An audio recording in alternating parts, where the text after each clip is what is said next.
O meu objetivo aqui é contar para vocês um pouco de como a Tecnisa olha a inovação e mostrar alguns projetos. Lá fora, errar é super valorizado. Quais são os tópicos, né? O que eu como aluno, devo focar? Olá, meu nome é Gustavo Reis, sou gerente de marketing da Tecnisa.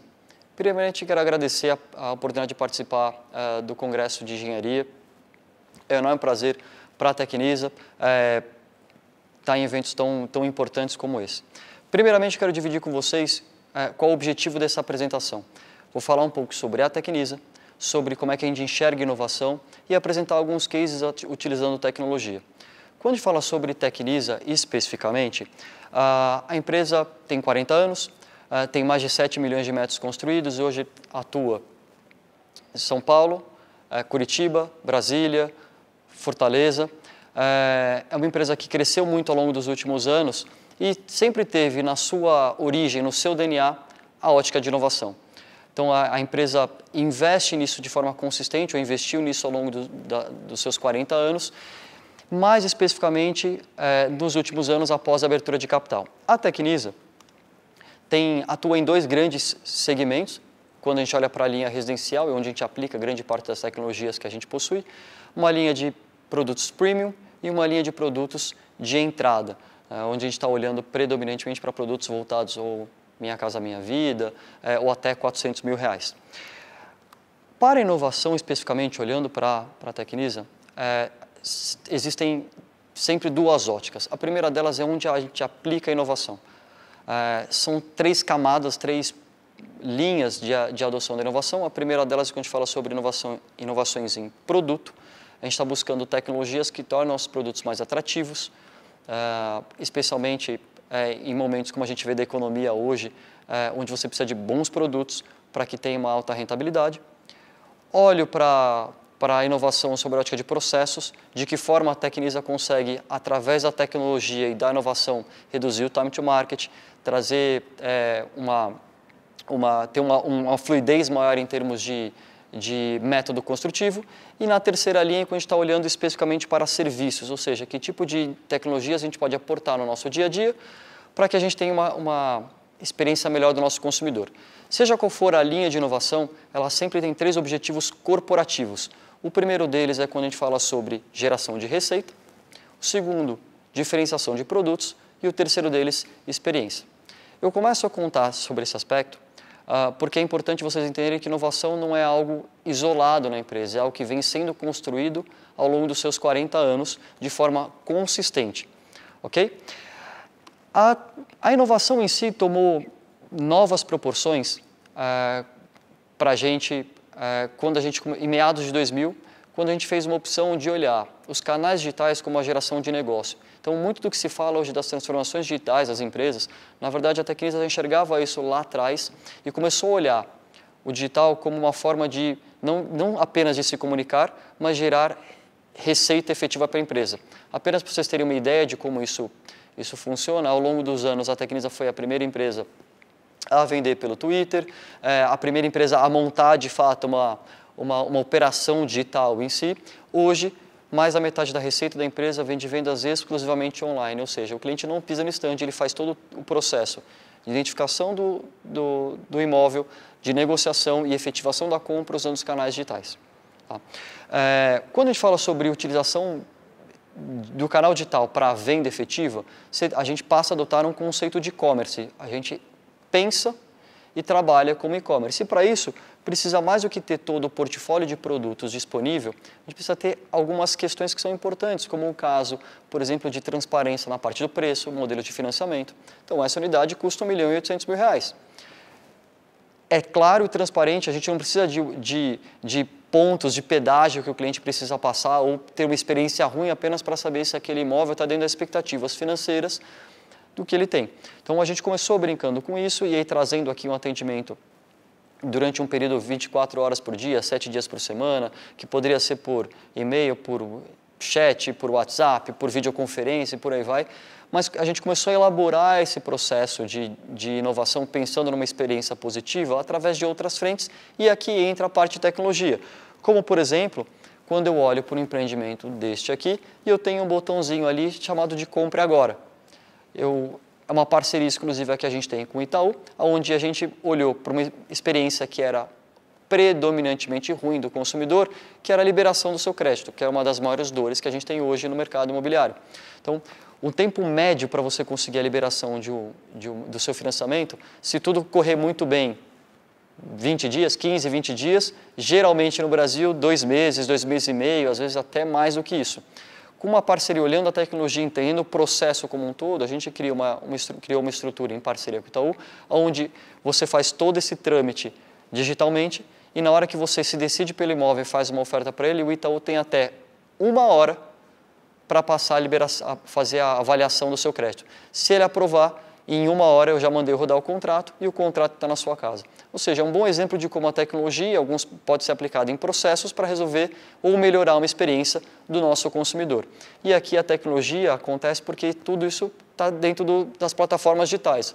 Isso seria inviável de acontecer quando a gente olha predominantemente para a estande de venda no meio tradicional de comunicação.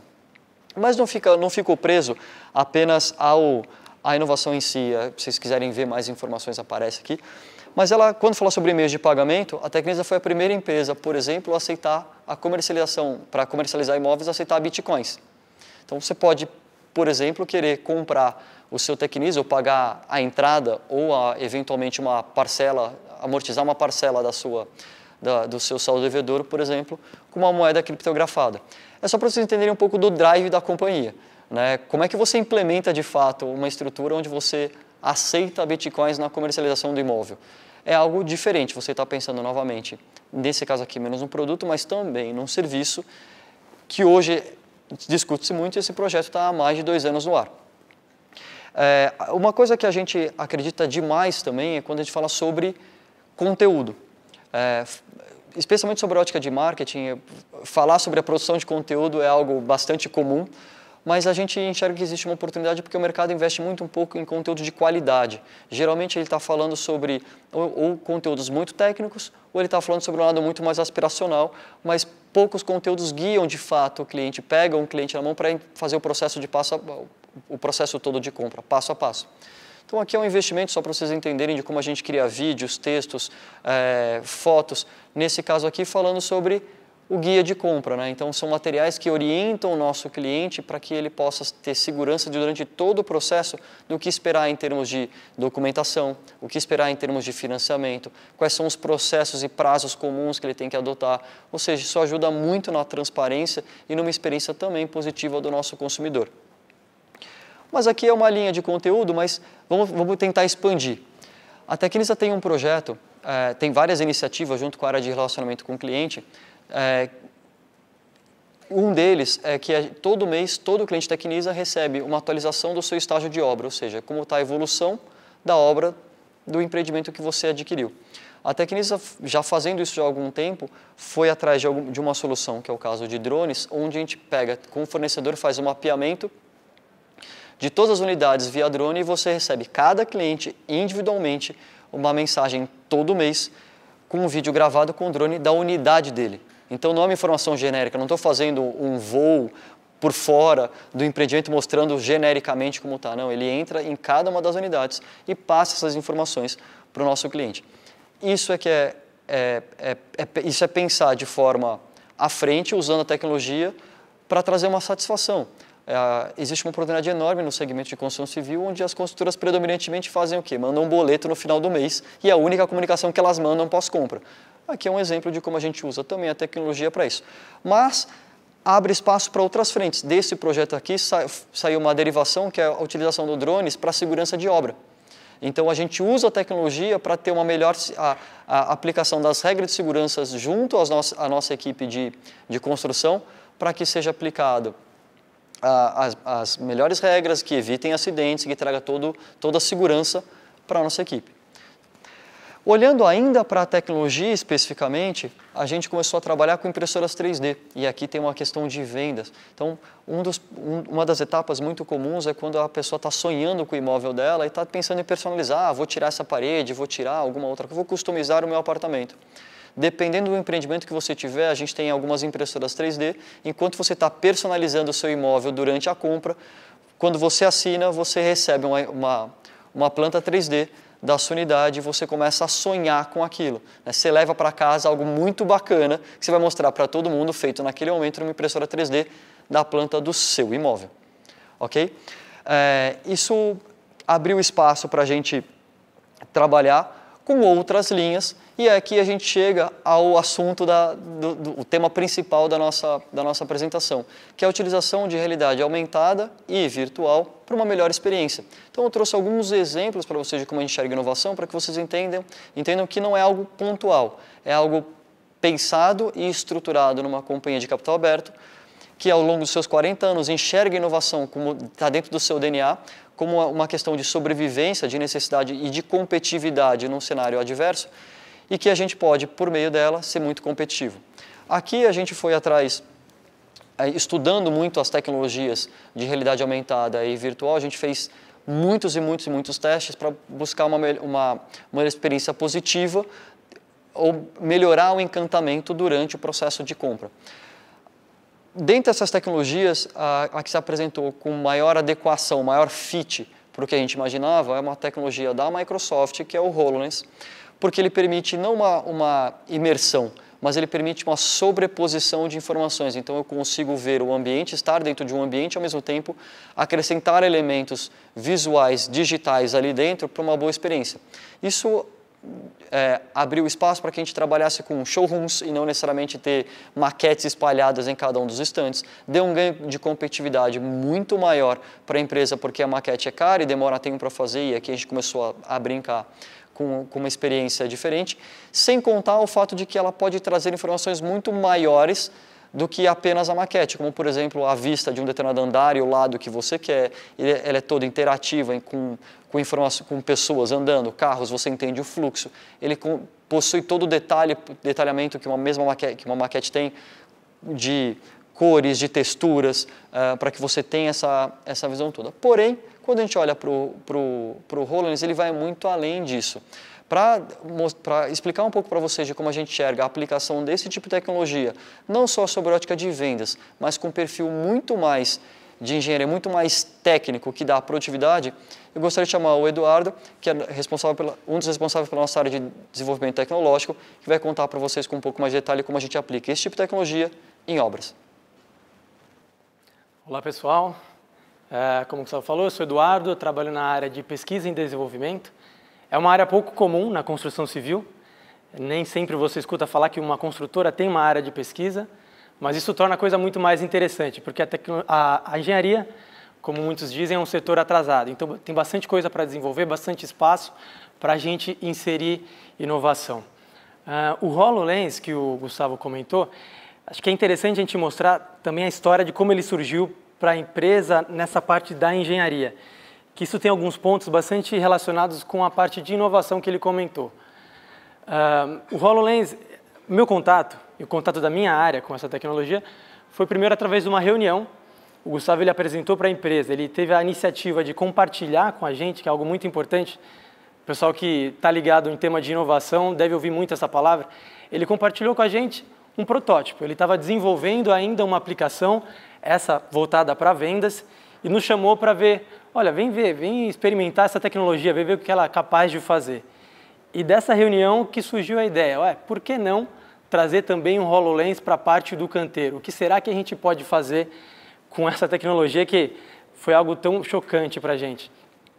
E aí, como um processo de desenvolvimento, a gente foi atrás, a gente foi estudar, fazer a lição de casa para entender o que era realidade aumentada, o que era realidade virtual, onde já se tinha usos do HoloLens divulgado, quais eram as possíveis aplicações. Então, isso é o resultado dessa pesquisa e do que a gente já conseguiu desenvolver, que a gente quer compartilhar hoje aqui com vocês.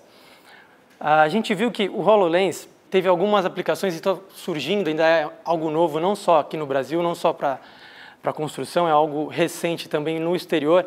A gente vê que grandes empresas ainda estão formando parcerias e tateando quais são as possibilidades. Algumas delas, por exemplo, o uso do HoloLens para treinamento do funcionário em obra. Por exemplo, ele coloca o óculos com base ou numa geolocalização de onde ele está no canteiro, ou então de algum sinal no equipamento, ele olhando para aquilo, ele consegue ver e interagir com uma série de informações. Ele consegue, por exemplo, ver uma lista de treinamento a respeito dele, o que cada peça significa, e até colaborar com outras pessoas que não estão ali na obra, compartilhando aquilo que ele enxerga com a pessoa que está no escritório, que de repente entende mais do que ele sobre um determinado assunto. E isso a gente consegue ver, que até depois a gente vai compartilhar com vocês na descrição do evento, que a empresa ThyssenKrupp de elevadores já está desenvolvendo, e lá vocês conseguem ter mais informação sobre isso. Um outro uso possível é o HoloLens para você interagir com os elementos daquilo que está construído. Por que isso? E como que você faz isso? O HoloLens ele se baseia muito no modelo. O modelo tem que ter informação para você conseguir interagir com ele e visualizar e fazer diversos usos.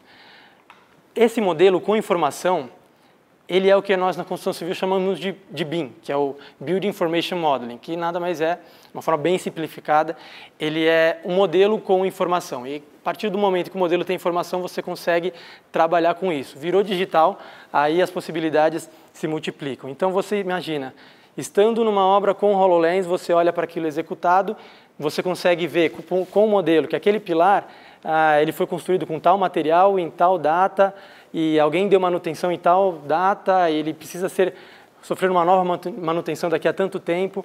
Você consegue trabalhar com essa informação. Um outro uso interessante, que até complementando aquilo que o Gustavo já apresentou, é para o marketing, mas para um marketing diferente. Imagina você entrar na obra, na verdade, imagina um cliente indo até sua obra, para saber o status. Ele perguntaria para o engenheiro, como é que está o cronograma da obra? Está adequado ou não está? Beleza, você sabe o prazo, sabe quando ela vai terminar, mas nesse meio termo, para quem não é da engenharia, fica difícil entender se aquilo que o engenheiro está falando é real ou não é. Se realmente ele deveria estar executando o quarto pavimento da estrutura naquela data ou não. Quando você tem um BIM, um modelo com informação, e você adiciona ainda a informação do tempo, de início e fim de cada atividade, na hora que você sobe isso para o HoloLens e você vai e leva isso até o canteiro para o cliente, ele consegue confrontar o que está executado com o que deveria estar executado. Isso pode ser um marketing positivo ou negativo. Se você vai na obra e está atrasado, o cara vai ver ali, era para estar executado até o quarto, você está no segundo. Opa, como assim? Ou então, marketing positivo. Era para estar no quarto, o cara já está no sexto. Então tem diversos usos e aí a gente vai desenvolvendo.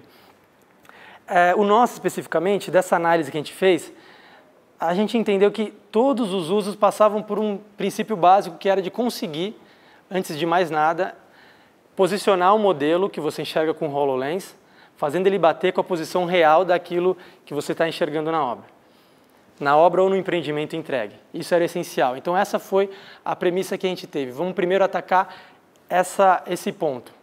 Vamos entender, fazer o posicionamento correto do modelo do HoloLens no canteiro de obras. E aí eu deixo aqui o convite para quem quiser entender um pouco mais de como foi esse desenvolvimento, entender um pouco da parte da tecnologia, até os conceitos de o que é realidade aumentada, a diferença com realidade virtual, para assistir a palestra do Caio, da Real to You, que foi quem nos ajudou a desenvolver isso. E a gente, desde então, tem se dedicado 1 hora da semana para ir lá no canteiro de obra, entender, quebrar a cabeça, como é que faz para mexer isso, porque isso não é uma coisa trivial, né? Parece é fácil, você tem um modelo, você vai lá e posiciona e você enxerga, não é tão fácil assim.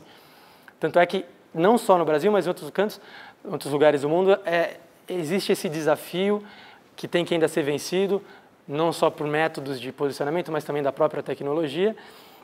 Então a gente foi se dedicando, chegamos aí até uma aplicação piloto que já foi divulgada num evento de construção civil, que é o 8º Seminário Internacional BIM, aconteceu também recentemente, em que a gente mostrou um case que é até curioso, que a gente gostaria de compartilhar com vocês, que é o seguinte: a gente usou o óculos, beleza, conseguimos posicionar a estrutura em cima do real executado. Eu, no caso, estava lá usando o óculos, olhei, em pouco tempo, despretensiosamente, sem querer encontrar algum desvio, só querendo me achar ali no espaço, notei que uma determinada viga ela estava sem um furo de passagem de tubulação que ela deveria ter. Eu falei, opa, já vi, né? Já valeu a tecnologia, já encontrei um desvio, fui lá super feliz para lá falar para o engenheiro da obra, epa, tá errado, vamos arrumar, a tecnologia funciona, que bom que a gente encontrou. Mas depois eu fui descobrir que, na verdade, o furo estava feito. O que tinha acontecido para quem tem mais afinidade com concretagem e obra, tinha uma nata de cimento que tinha escorrido na frente do tubo e por isso que eu não estava vendo ele. Depois eu fui lá, dei uma pancadinha, o furo se abriu.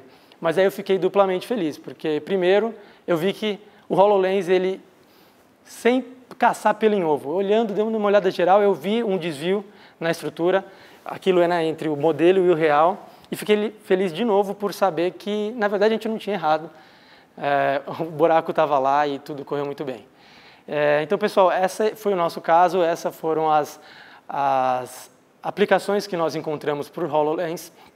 A gente acredita na tecnologia e, junto com o BIM, que diversas outras possibilidades ainda surgirão. Para quem tiver interesse em entender um pouco mais e se aprofundar nesses casos que a gente comentou, a gente vai deixar o link para a descrição, junto com alguns artigos que a gente levantou relacionados ao uso do HoloLens, para quem gosta de uma parte um pouco mais científica, se interessa pelo detalhe da coisa. Agradeço pela atenção, pelo espaço. Para mim foi uma honra compartilhar aqui desse espaço com pessoas que são geradoras de conteúdo que eu consumo, então para mim foi um prazer, espero ter contribuído. Muito obrigado. O meu objetivo aqui é contar para vocês um pouco de como a Tecnisa olha a inovação e mostrar alguns projetos. Lá fora, errar é super valorizado. Quais são os tópicos, né? O que eu como aluno, devo focar